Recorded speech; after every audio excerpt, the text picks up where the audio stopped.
Greetings, fellow readers and story lovers, and welcome back to my channel, the corner of the internet I've decided to dedicate to literary analysis. We're still talking about Romeo and Juliet, one of Shakespeare's most famous tragedies. So let's dive straight back in, shall we? In my last video, I've talked about how Shakespeare sets up the feud between the Capulets and the Montagues right from the get-go, by opening the play with two Capulet servants joking and complaining about their master's beef with the Montagues, right before running into two Montague servants and promptly starting an argument with them. This shows two things: how deeply the feud runs. It involves characters of every social standing and is completely baked into both the characters as well as the city's identity. And two, how extremely absurd and ridiculous it is. No one even remembers what the feud is about anymore, yet the tiniest insult can spark a full-on street brawl. If you want the full breakdown, you can check out the link in the video description or click the box in the upper right-hand corner. In this video, I want to talk about Benvolio and Tybalt, the first two family members from each house that we meet, and how Shakespeare lays it on thick with their differences in personality and attitude. We'll also talk about the prince and what his arrival on the scene tells us about order and authority in Verona, or rather, the lack thereof. But let's start with Benvolio and Tybalt, shall we? So, Benvolio and Tybalt are foil characters, which means they are pairs of characters who contrast with each other. Shakespeare really isn't shy about using them. They're kind of a recurring motif in his plays. You'll find them in Hamlet, Macbeth, Much Ado About Nothing, to name just a few of the big ones. In Romeo and Juliet, I've counted at least 6 pairs of foil characters, and I'll probably do a Patreon-exclusive video on them at some point. They're always used to highlight a key difference in something, usually a character's attitude or approach to something. With Benvolio and Tybalt, the difference is all about how they handle the family conflict. And Shakespeare makes that crystal clear from the moment they appear on stage. Benvolio, whose name literally means goodwill, tries to break up the fight between the servants almost as soon as he enters. They've got their swords drawn and are ready to quarrel, and he steps in and says, "Part, fools! Put up your swords! You know not what you do!" And even the stage direction says that he beats down their swords. So right away, through both his words and his actions, we see Benvolio as a peacemaker, a voice of reason. He wants everyone to stop for a minute and think about what they're doing before things get out of hand. Tybalt, on the other hand, complete opposite. He shows up on scene and immediately goes, "What? Art thou drawn among these heartless hinds? Turn thee, Benvolio, look upon thy death." Now, there's a lot to unpack about these words, but first, let's make sure we're all on the same page about what it is that he's saying. Basically, he's mocking Benvolio. "What? Are you stooping so low that you're fighting with the servants? You should rather turn and face me, your equal." But how he says it is worth examining too. First of all, he calls the servants heartless hinds. And hind is actually an old-fashioned word for a female deer. So he calls the servants by the name of an animal, which is insulting enough already, but there's even more to it. Deer are often associated with timidity and flightiness. They're prey animals, the kind that flee when faced with danger. So not only is Tybalt calling them animals, he's calling them cowards. And that is going to become very relevant in just a little bit, but we'll get there. There's also the fact that hinds specifically refers to female deer, which means that in just this one phrase, Tybalt manages to reveal not just his classism, but also his sexism. God, Shakespeare can convey so much with just a few words. All right, let's look at Tybalt's second sentence. He says, "Turn thee, Benvolio, look upon thy death." Now that is quite a threat. He literally says that he's going to be Benvolio's death. Just, wow, this character is so aggressive. Benvolio's response to this death threat? Very calm, very measured, totally in line with his character. He says, "I do but keep the peace. Put up thy sword, or manage it to part these men with me." And again, there's a couple of things to note here. First, he simply refers to the servants as men, a stark contrast to Tybalt's earlier insult. And second, he doesn't threaten Tybalt back or try to escalate things. Instead, he offers Tybalt a choice: put away your sword or use it to help me stop the fight. He's doing everything he can to de escalate the situation. Unfortunately, Tybalt has zero interest in peace. In fact, he scoffs at the very idea. Listen to this. What? Drawn and talk of peace? I hate the word, as I hate hell, all Montagues and thee. Have at thee, coward. Again, wow, that's some strong wording, Tybalt. Equating peace with hell? That's a bit extreme, don't you think? Well, here's the thing: Tybalt doesn't think so. To him, peace and cowardice really are the same thing. This is made evident by the fact that he calls Benvolio a coward in line 65. In his mind, backing down from a fight is not an option because that would mean dishonoring the family name. To him, being a true Capulet means defending the family name through violence. That's what his character is all about. That's his entire sense of self. And this unwillingness to back down from a fight, it's going to become extremely relevant for the rest of the play. I mean, spoiler warning, but Tybalt dies.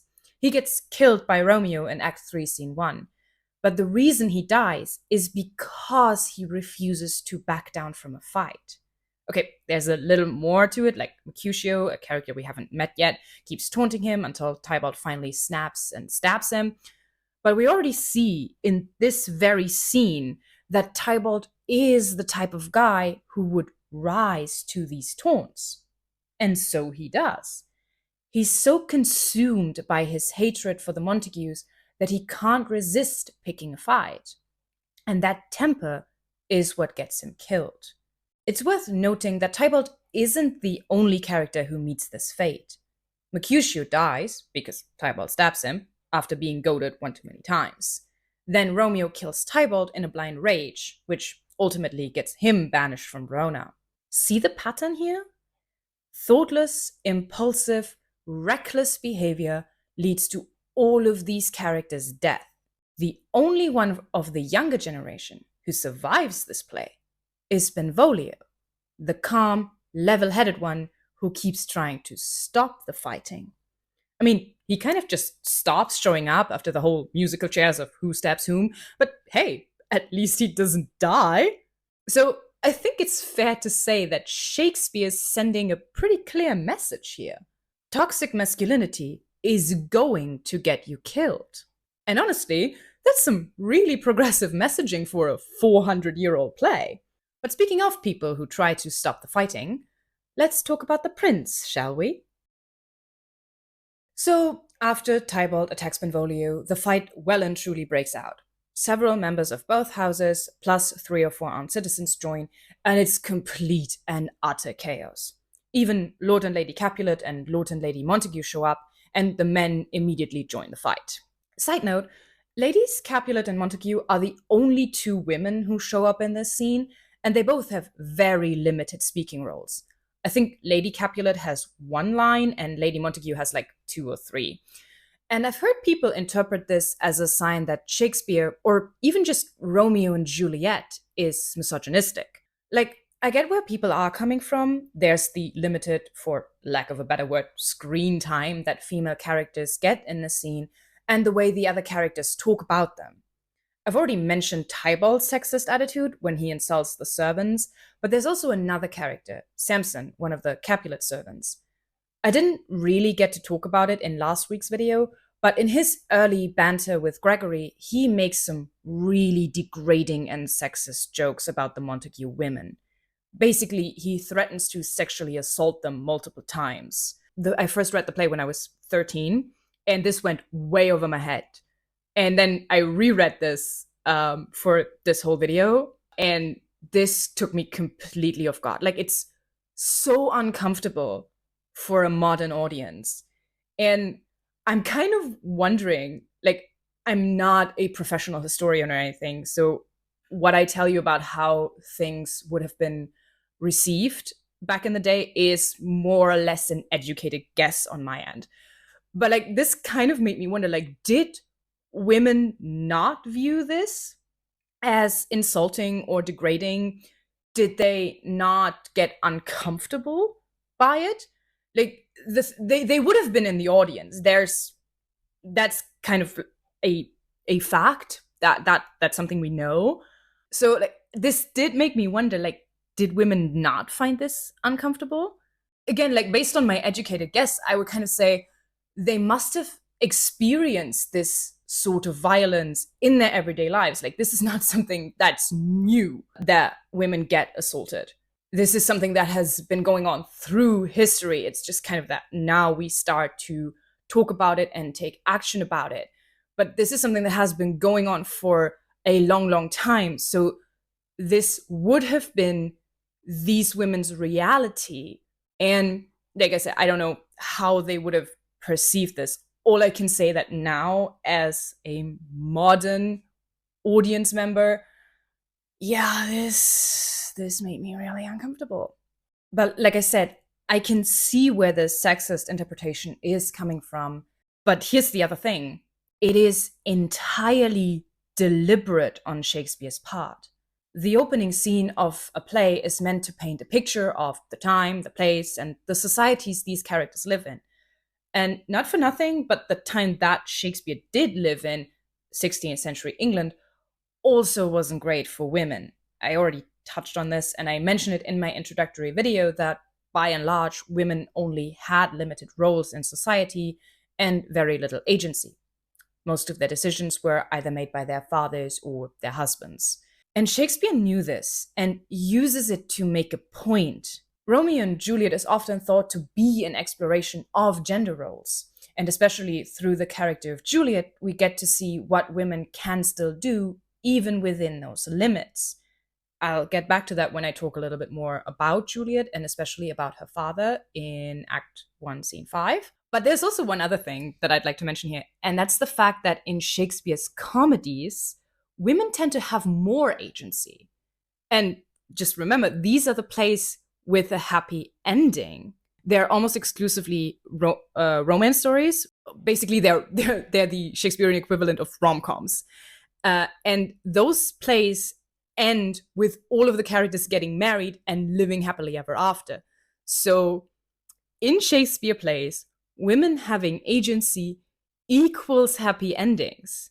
And it's not very hard to read a feminist interpretation to that, is it? But back to the prince and his arrival. Like I said, everybody's fighting when he comes on stage, and he tries to stop it. Tries being the operative word here because nobody is listening to him. They just keep on going. Okay, so there aren't actually any stage directions that outright tell us when the crowd stops fighting. We have enter prince with attendants, then the prince goes on his long rant, and at the end we have exeunt all but Montague, Lady Montague, and Benvolio. So nowhere do we explicitly get told when the fighting stops. It's implied through the actual text. That's something Shakespeare really likes doing, by the way, using stage direction very sparingly. They're mostly just to tell us who enters and exits, sometimes pursued by bear. And the rest of the cues are in the dialogue. One of my favorite examples of this is in Shakespeare's A Midsummer Night's Dream, when one of the characters, Oberon, simply says, "I am invisible."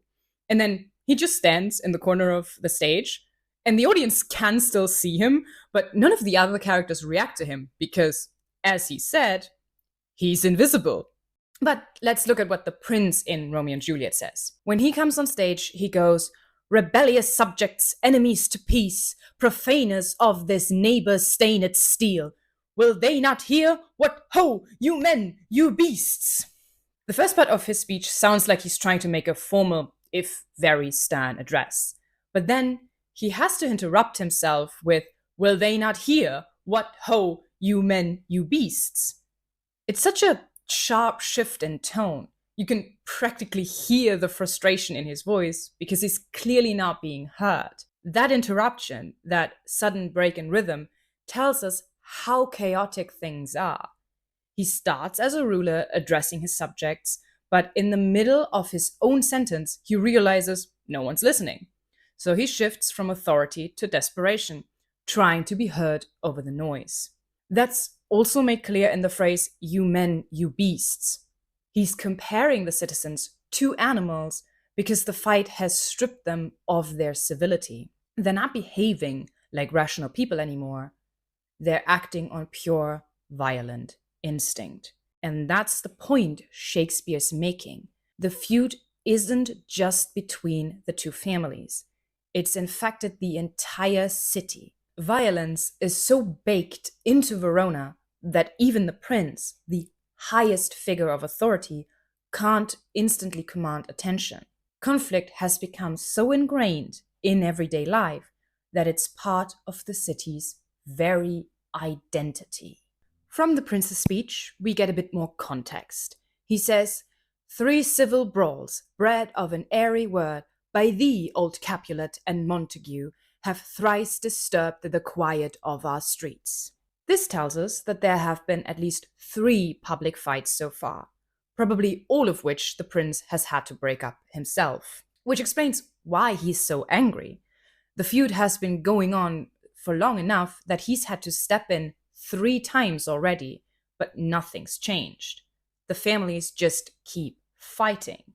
If you think about it, it's kind of like a principal having to step in for every schoolyard fight. And I think we can all assume that he's going to get annoyed too. But back to the prince and this whole situation in Verona.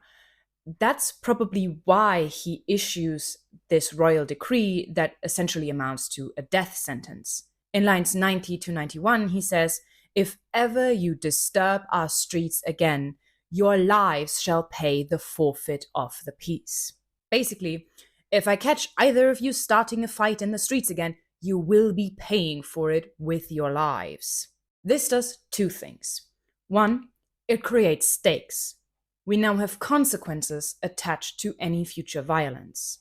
And 2, since we already know from the prologue that more deaths are coming, civil blood makes civil hands unclean, if you remember, it gives us a sense of dramatic irony.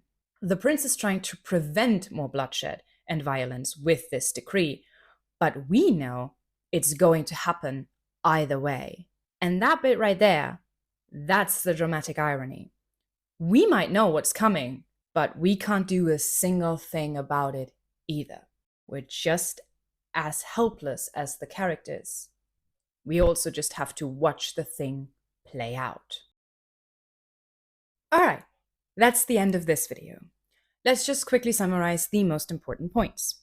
Tybalt and Benvolio are foil characters, pairs of characters that contrast with each other. In this case, they highlight one of the key themes of the play: violence versus peace. Tybalt actively seeks out conflict, while Benvolio acts as the voice of reason and urges everyone to remain peaceful. Tybalt's refusal to back down from a fight ultimately leads to his downfall, whereas Benvolio survives the play, which underscores the deadly consequences that violence and an obsession with family honor can have. The prince's arrival shows just how ingrained the feud is into the society of Verona. Even the city's ruler can't restore order right away and has to resort to issuing death threats by royal decree. His warning raises the stakes, but since we already know the tragedy's coming, it only makes the irony hit so much harder. And that's the end of today's video. In the next one, I'll focus entirely on Romeo, how he's introduced, what we learn about his character, and why that's relevant for the tragic outcome of the play. For now, this is me, signing off.